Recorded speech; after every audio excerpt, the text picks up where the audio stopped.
Si kepriwe kan balik.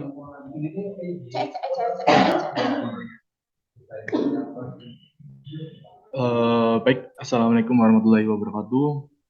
Waalaikumsalam Waalaikumsalam warahmatullahi warahmatullahi wabarakatuh. wabarakatuh. Baik, di sini saya Ramadhi Aidinanto bersama Gigi Alfaini Nurizki dan Diani Romiati akan mempresentasikan dan menjelaskan tentang bisnis model kanvas.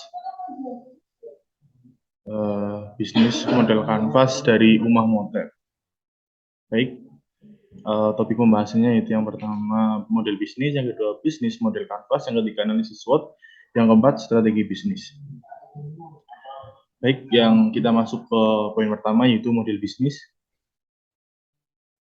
Pada model bisnis ini perusahaan kita yang namanya Rumah Motret ini jenis bisnisnya adalah bisnis jasa fotografi dan studio foto. Yang pemilik pertama adalah Ramadhi Widianto, kedua Gigi Alfani Nurizki dan Diani Romiati, yang beralamat di Jalan Kiai Wahid Hasim, Karanglesem, Kecamatan Purwokerto Selatan, Kabupaten Banyumas.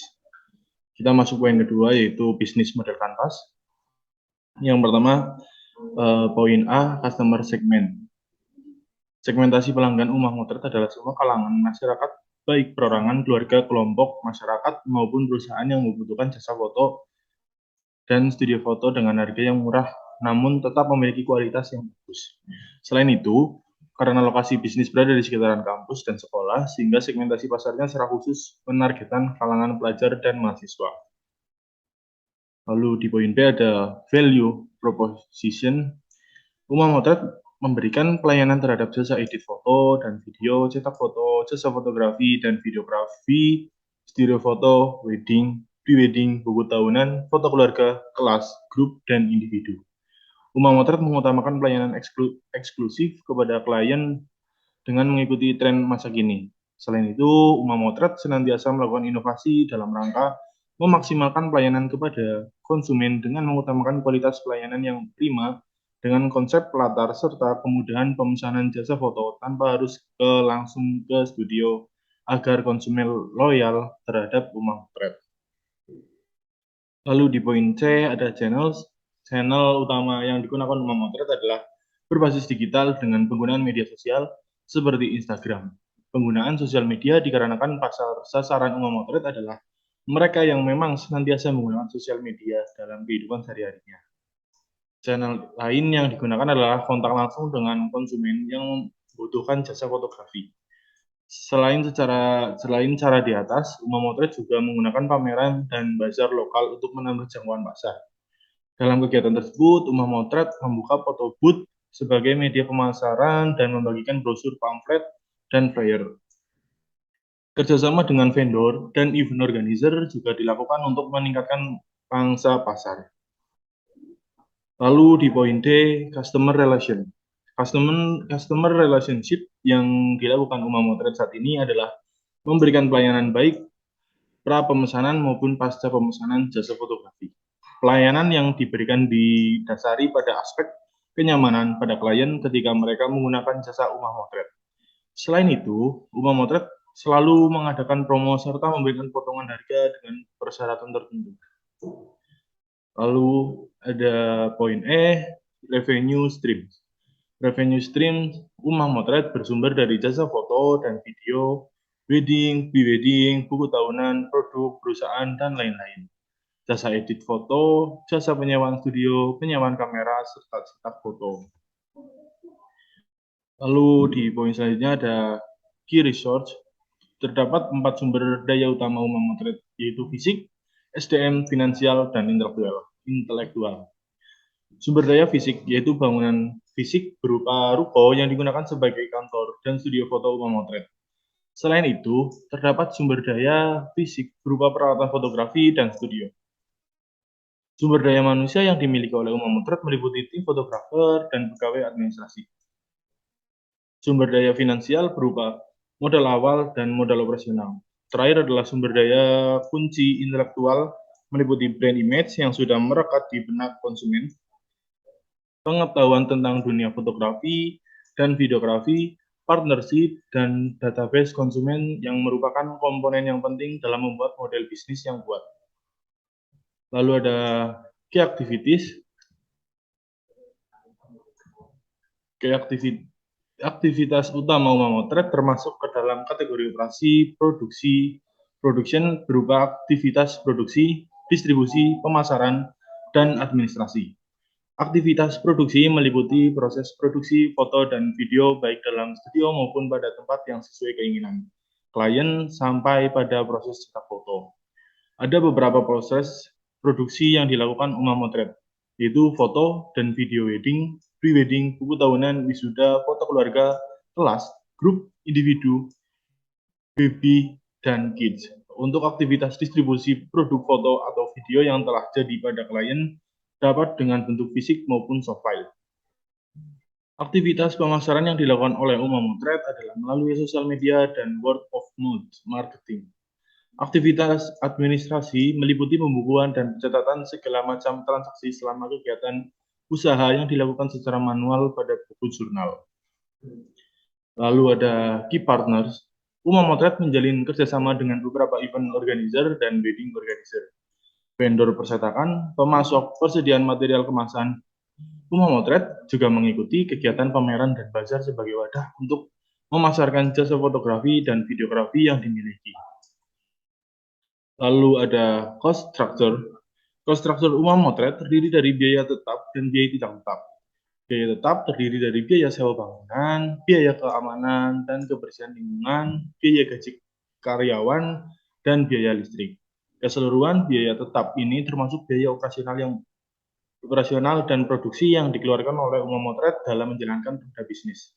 Sedangkan biaya tidak tetap yang dikeluarkan berupa biaya pengiriman kurir, biaya perlengkapan dalam dokumentasi acara, dan biaya perlengkapan alat tulis kantor. Lalu inilah bisnis model canvasnya, ada key partners, event organizer, wedding organizer, vendor persetakan, pemasok, persediaan material kemasan. Lalu poin berikutnya yaitu key activities, ada produksi, distribusi, pemasaran, administrasi.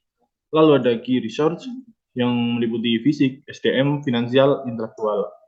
Lalu ada value proposition yang meliputi edit foto dan video, cetak foto, studio foto, dan jasa fotografi dan videografi yang meliputi wedding, pre-wedding, buku tahunan, foto keluarga, kelas, grup, dan individu. Lalu ada customer relationship, yaitu layanan pra-pemesanan dan pasca pemesanan. Ada juga promosi dan potongan harga. Lalu ada channel yang meliputi langsung, media sosial, pameran, dan bazar. Lalu ada customer segment, yaitu semua kalangan masyarakat. Lalu ada masyarakat Purwokerto, lalu dan juga pelajar dan mahasiswa. Lalu ada cost structure yang meliputi biaya tetap, sewa bangunan, gaji karyawan, dan lain-lain. Dan juga ada biaya tidak tetap yang meliputi pengiriman kurir, perlengkapan, dan lain-lain. Lalu yang terakhir adalah revenue streams. Itu ada jasa fotografi dan videografi, jasa edit foto, jasa penyewaan studio dan kamera, serta cetak foto. Baik, untuk poin selanjutnya akan dipresentasikan oleh Mbak Diani. Waktu dan tempat dipersilakan. Baik, untuk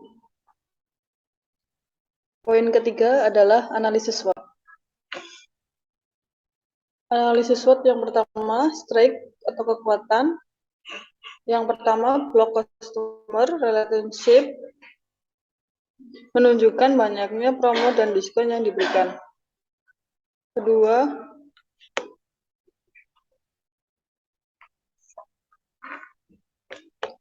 block revenue stream, menunjukkan beberapa macam produk dan jasa yang memiliki.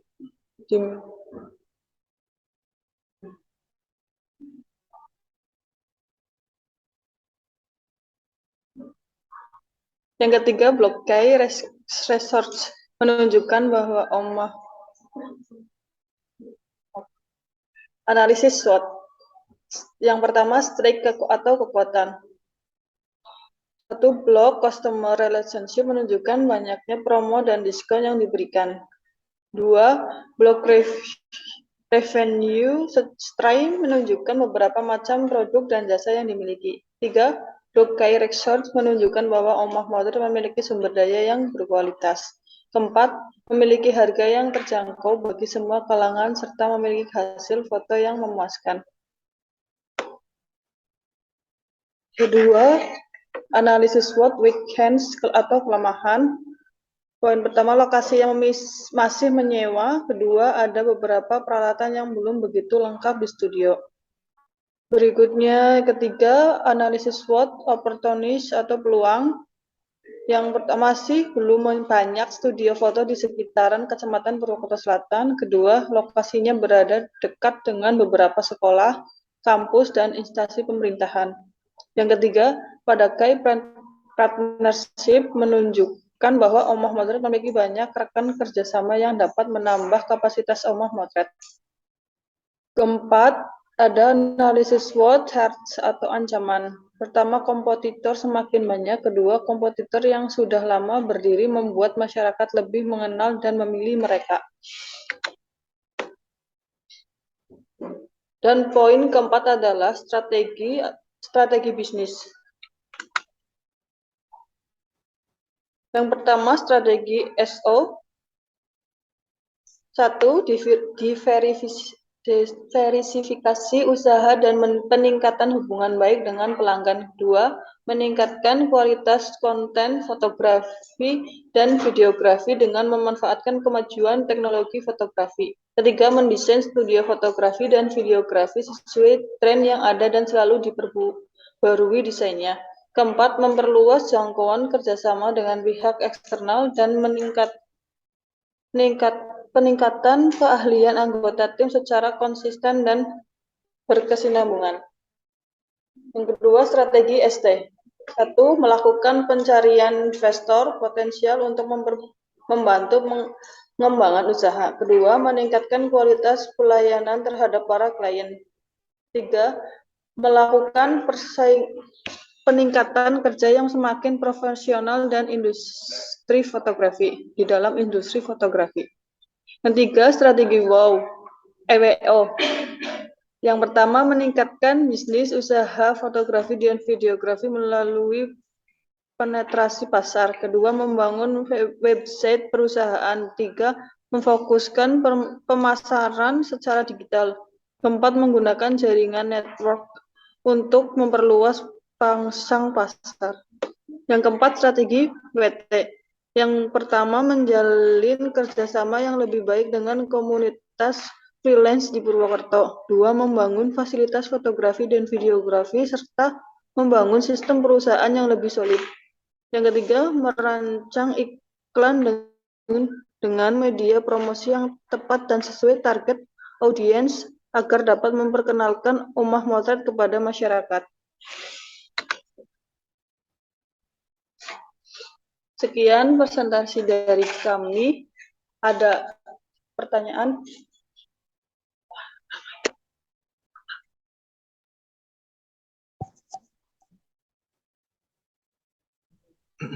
Baik, itu tadi yang sudah bisa dapat kami sampaikan. Semoga bisa dipahami dengan jelas. Jika kurang jelas, silakan jika ada pertanyaan, langsung saja ditanyakan. Maaf, izin bertanya. Baik, silakan Mas Rizky.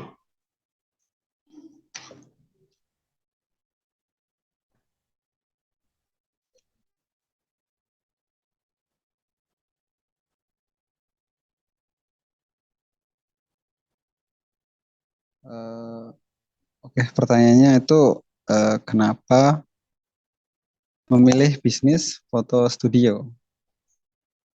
Ya, cukup.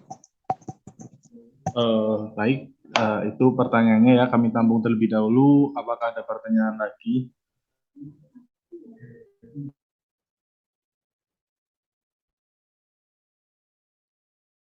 Izin bertanya, Mas Rama. Baik, silakan Mbak Aski. Tadi di dalam strategi SO kan ada strategi berupa mendesain studio fotografi dan videografi sesuai tren yang ada dan selalu diperbarui desainnya. Itu bagaimana sih caranya mengetahui fotografi yang sedang tren sekarang? Baik ya, ada 2 pertanyaan. Kami cukupkan saja 2 pertanyaan saja. Sepertinya sudah cukup. Pertanyaan pertama itu dari Mas Rizky yang bertanya, kenapa sih memilih bisnis foto studio? Dan pertanyaan kedua dari Mbak Aski yang pada intinya bagaimana caranya kita bisa tahu atau mengetahui fotografi yang sedang tren. Kurang lebihnya seperti itu pertanyaannya yang nantinya akan dijawab oleh Mbak Kiki. Silakan Mbak Kiki. Baik, terima kasih Mas Rama. Saya akan menjawab pertanyaan yang pertama dari Mas Rizky. Kenapa memilih bisnis foto studio? Kenapa kita memilih bisnis foto studio? Yang pertama, karena seperti pada yang ada dalam peluang bisnis, di analisis SWOT yang telah dijelaskan tadi, itu masih belum banyak bisnis foto studio di Kecamatan Purwokerto Selatan.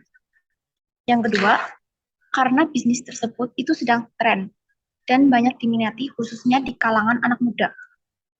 Hal ini dapat dilihat dari banyaknya postingan Instagram anak muda yang berlatar belakang di studio foto dengan berbagai konsep yang sedang tren.